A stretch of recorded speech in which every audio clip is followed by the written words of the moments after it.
Hi friends, welcome to my channel. చూడండి friends, ఈరోజు evening 5:30 అయిందండి. 5:30 కల్లా నాకు ఛాయ్ తాగకపోతే విపరీతంగా హెడ్ఏక్ వస్తుందండి. ఏమో తెలీదు, కంపల్సరీ ఛాయ్ తాగాలి.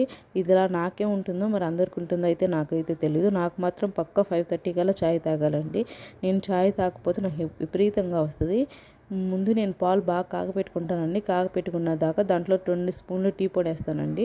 టీ పొడి వేసిన తర్వాత 1 స్పూన్ షుగర్ వేస్తానండి. నాకు ఒక్కదానికి కాబట్టి 1 స్పూన్ వేసుకుంటానండి. అవి వేసిన తర్వాత దాంట్లో కొంచెం అల్లం వేస్తానండి. కొన్నిసార్లు ఇలాచీ కూడా వేసుకుంటామండి. ఎక్కువ అల్లమే వాడతాము, ఎందుకంటే అల్లం చాయ్ చాలా బాగుంటుంది ఇలాచీ చాయ్ కంటే. ఒకసారి ట్రై చేయండి. చూడండి, ఇప్పుడు చాయ్ బాగా పొంగాయి కదా. ఇలా పొంగితే చాయ్ చాలా టేస్టీగా ఉంటుంది. ఎక్కువసేపు కాలితే ఇట్లా రెడ్ కలర్ కాకుండా బ్రౌన్ కలర్లో వస్తాయండి చాయ్.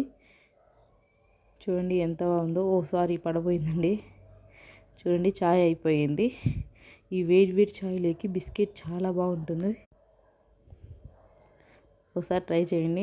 చాలామంది సాయంత్రం టైంలో ఎక్కువగా చాయ్ బిస్కెట్ తింటారండి. నేను బిస్కెట్ అంత ఎక్కువ ఏం తినను, కానీ చాయ్ మాత్రం కంపల్సరీ తాగుతానండి. అప్పుడప్పుడు బిస్కెట్ తింటాను. ఈ చాయ్ స్మెల్ చూడండి ఎంత బాగా వస్తుందంటే, చాలా బాగా వస్తుందండి చాయ్ స్మెల్ అయితే.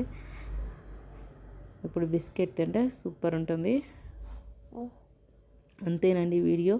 మీకు కానీ ఈ వీడియో నచ్చితే లైక్, షేర్, సబ్స్క్రైబ్ చేసుకోండి. Bye bye.